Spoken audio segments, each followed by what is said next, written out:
Welcome to AamirzTwoCents. In this video, we are going to talk about the visa officer even did not take a look on my document and rejected my F1 visa, J1 visa or business visa. So what could be the reason? Maybe they have found something on the Facebook, maybe on Instagram, or they maybe know everything about me, my financial document. They know maybe I have lied on the financial document, or maybe have lied because of my experience and the company documents I have provided and all those kind of things.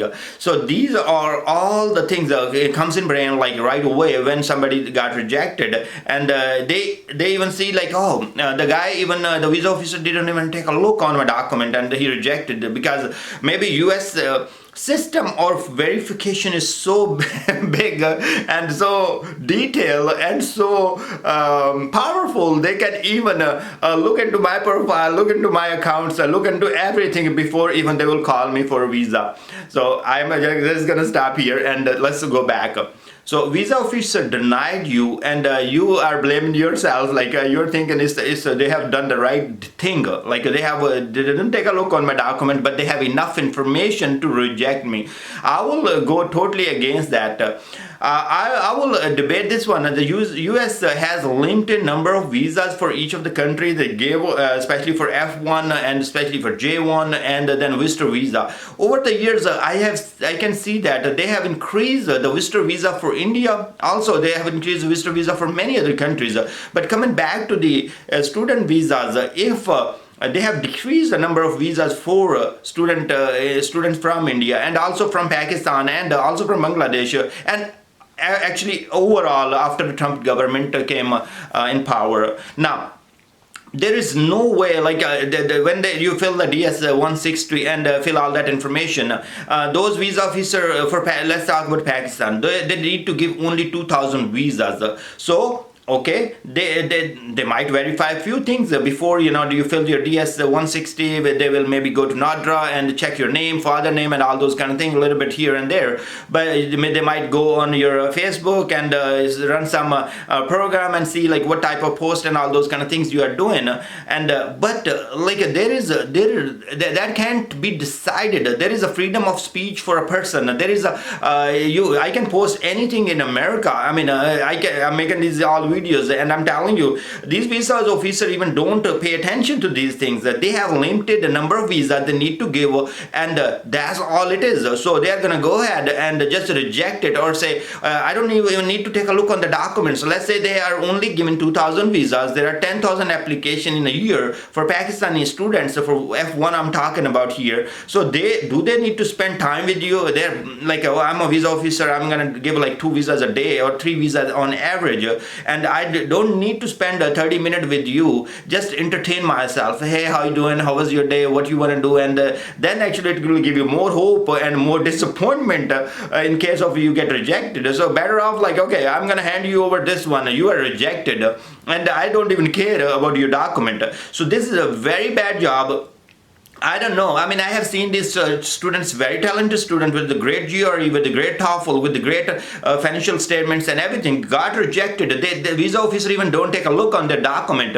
So this is a really important point. If America really, I mean, you have a list of you want to give a number of visas, like 2,000 visas for Pakistan for F1 students. So why you even get all those applications? Let's say you get 10,000, and then even the best students come there and you just reject them. So if I would love to go for this one and say, you visa officer or somebody from embassy comes back and say, we would like to prove, disagree with this argument.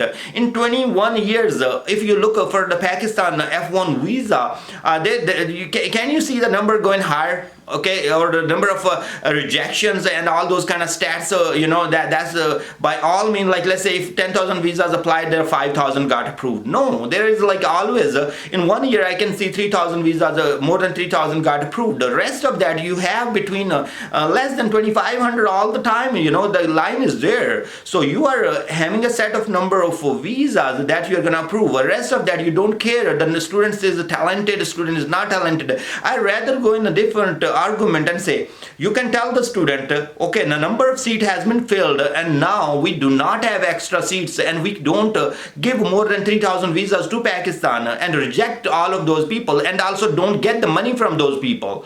And this is same goes for India. In one of the year I see 72,000 and next year 62 or something, and then comes back to 40 in a range of 40,000 visas for F1. Why you are getting a lot of applications? Okay, if there is a merit thing you are going to make it, then make the merit. Say, okay, all those students submit the documents and we are going to make a merit and get the top 70,000 or 60,000 or something like that. You get the applications for every student, even they do qualify, they get the admission and so they qualify for sure. Now you get the applications, get the fee from each of them and reject them without even taking a look on their documents. So that's not fair with the people. That's not fair with the students. So you have to come up with the most I will say most visible solution where you say, okay, these seats we have, we are going to depend on these factors. When you give those refusal letters, it doesn't say anything because you even didn't take a look on their financial document, you didn't take a look on their GR, you didn't take a look on anything. Yes, you know that the student is already got admission in the university. So you need to find out if there are schools that you don't approve the visas for them, then why you even let them apply to those schools? Why don't you just ban those schools from admitting the students?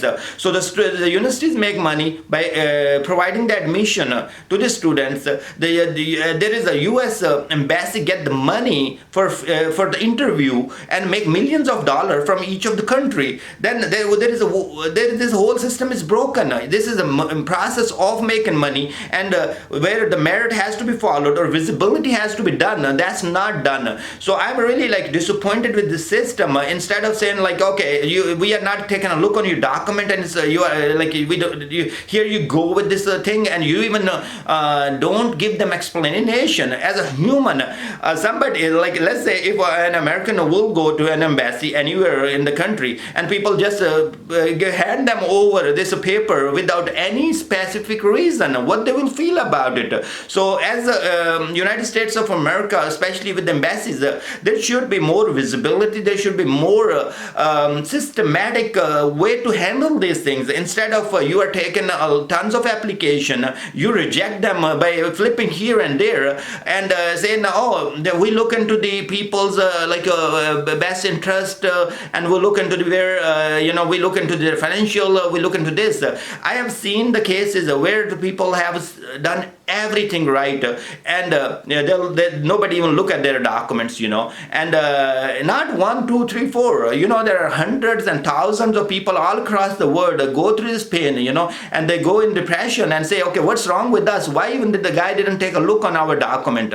So I will suggest if this video is watched by any visa officer, by any people in embassy or anywhere, I mean, we as a humans have to consider these things where we need to be more fair with other humans, and if there is a limited number of seats, fine, just go for it and say, okay, there is a limited number of seats and we are taking only 50,000 people from India on student visa, and everybody applies to different school, or these are the schools we want in, and then we want to just take a top 50,000 students from here, and then other people who are struggling, there are another 150,000 people apply for it, or and you just reject them, and some people comes back on the forums and say, they didn't take a look on my documents, they are genuine students, they have the skills, they have the admission, they have the money, but it's just rejected without no reason. So I really request for everybody, I mean, we need to improve ourselves even in America or even across the world,